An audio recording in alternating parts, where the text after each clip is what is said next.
Yo, what's good, YouTube? All right, so today we got a pretty good topic here. Somebody asked me kind of how to go, like pretty much go in depth about a producer agreement. So I'm going to explain what a producer agreement is. I've probably mentioned it before in some other videos, but I'm going to kind of go a little bit more in depth and how to like give several examples of how you actually can use one and how it's applicable in like the real world. So producer agreement is pretty much just the agreement between you and the artist and the record label, the company, or whomever you're dealing with. It's just an agreement between you guys, you two, or either however many entities are involved, whether it's like two producers, two and multiple artists, or one producer and multiple artists, or one artist, whatever the case is. Um, but the way that but the way it essentially works is just it's an agreement between you two to decide how you're going to pay out for this actual song and like how the revenue and the royalties are all worked out and how you want to collect all of that. So let's say you got it on streaming platforms, you're performing, you're selling merchandise, things like that. The merchandise you can sometimes, I guess, include there, but let's just say you're having a simple like producer agreement between you and the artist about a song. So the way that would work is in that producer agreement, you would decide your royalty splits, what royalties you actually can receive, like your mechanical royalties or not, and you would also figure out how you'd want to be paid, like how that pay would actually work. Because I mean, you can set it up almost any type of way that you'd like to. So let's say you wanted it to be just like a 50-50 thing. You can do that. You could have it to where it's a, I don't know, like a 70-30 type of split. And then they give you an upfront check in cash or something like that. And then you just get the smaller percentage of royalties. Or it could be set up a multitude of ways. It could be that they just simply pay you out and just give you a one lump sum. Uh, that's more of like exclusive rights and whatnot. Um, but things like that. That's how that could be applicable. Another good way that you could use a producer agreement is a way that I've used it before, and the way that we used it in this case was we had an artist that we were trying to work with, trying to see how things were going to go with this artist, and we wanted to kind of put some music together first beforehand before we actually went ahead and like signed paperwork, did some other official stuff. So what we did was we created a producer agreement for like one single song. You can do them for like a album. You could do it for like a project, or even like for like a long term contract where for X amount of time and years, this person will for every now and then give you beats, and then you go ahead and make a song, and then this is how it's going to work. It's going to be like you're signed to like you could be signed to a label, and then making beats for that label, and the label's like, hey, we need you to provide XYZ amount of songs uh, throughout this time period for these artists, and they need to make producers like it's like a quota type thing. Like it's hard to describe, but hopefully I'm explaining it well. You guys can grasp the concept, but either which way. But that's essentially how you could do a producer agreement. But the way that I worked it between myself and the artist was we were trying to figure out, all right, before he signed paperwork with me, if I was interested in like doing some long term work with it, because there's a artist that I was interested in. I reached out to him. I said, hey, we're gonna make some music together. I'm gonna send you rather than charging you for beats or anything like that. I'm gonna give you these beats. You go ahead and rap on them, make a song, whatever, and we'll kind of put it out there. Me myself, I'll take my own money, push and promote it, kind of put it out there, and whatever happens. We'll kind of see.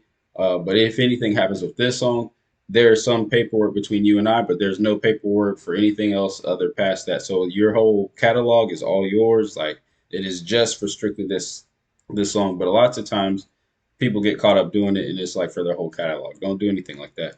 But like for instance, so if it's a situation like how I just explained, where it's just between us and just one song, that means whatever we agreed on that producer agreement, whatever happens with that one particular song, then that's how we're going to split that. So let's just say that that's the one song that blows you up, turns you to a superstar, right?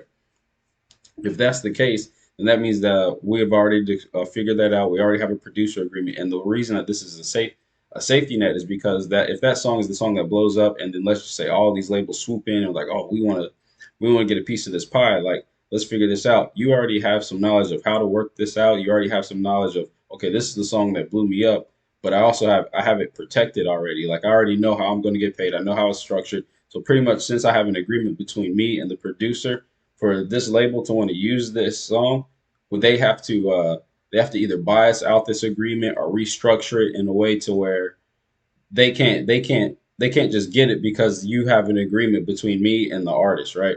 The label can't grab that stuff. They can't just swoop in and be like, oh, we're going to take care of it and we're going to put it on platforms and do this, that, and the third for you. Don't worry about it. We'll make sure you get paid. They can't do that now because you already have official paperwork with somebody else. So they have to unwind or get out of that paperwork or renegotiate that paperwork to create something over here with them in this label. So that will protect you and the artist.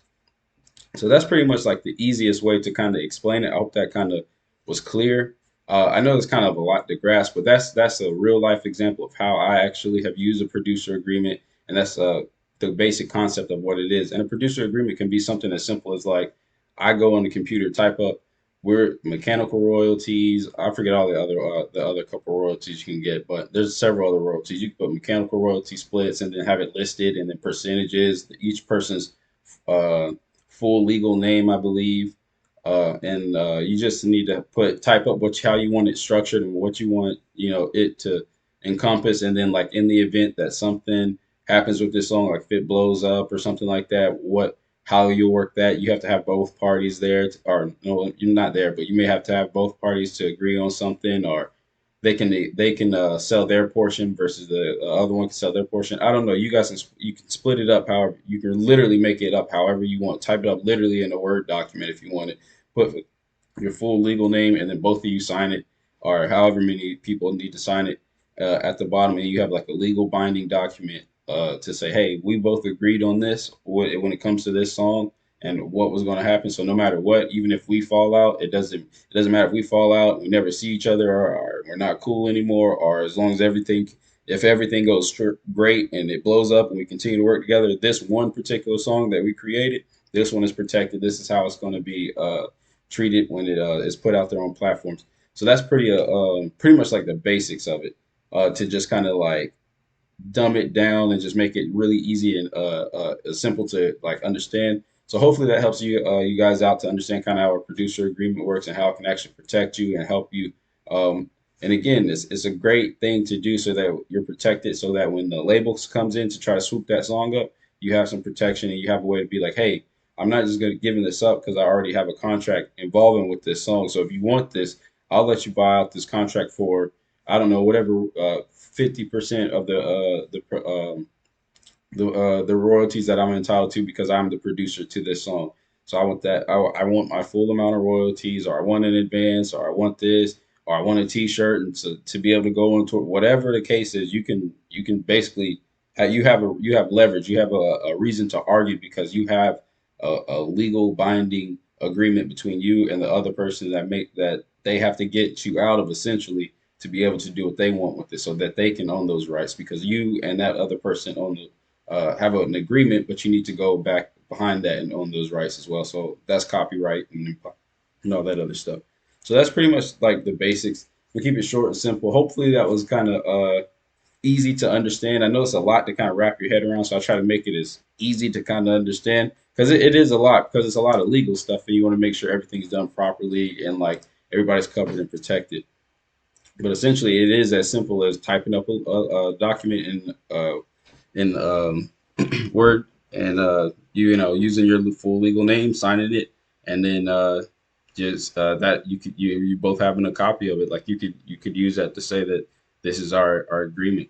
And then you also too, I forgot to mention you can go on Google and type up basic producer agreements, and it'll have already like pre-made template ones that have how like where you can either go in and kind of change the percentages or even write in the percentages, but I think it's usually typed in. Or you can change the percentages, change some of the legal stuff, but that one in particular, I think you may have to pay for it. Like it's usually, and it's not very expensive at all. But those in particular, if you paid for a template of those and you just kind of filled in the gaps and what you needed in there, those are like the rock solid. Like they got to get you like you there's no getting around that one. Like the type the one that I'm telling you about, it works. But I'm sure there's some loophole that they could use to say that that's not like perfect. But if you have one of the ones that you paid for that you get off of the off of Google or like dang, I forget the name of this website, but there's a website you can go and get it. So check that out. But that's it. I'm not gonna hold you guys too much longer. Enjoy your Sunday. I appreciate the love and support. Like the video, dislike it if you dislike it. Either which way, interact with the video so the algorithm begins to work in my favor. And drop a comment in the comment section. Let me know what you think. Let me know what's the next video that you want topic you want me to go over. I got a couple ideas that I'm working on now, and I kind of got it typed up and everything on my phone and how I'm going to do that. So just keep me posted on how things how you guys want things to kind of progress, and I'll continue to give you what I can. So that's all I got for you guys, man. Follow me on all my social media. Milan makes beats. If I got it, you'll find me. If I don't, you won't. And that's really about it, man. Peace.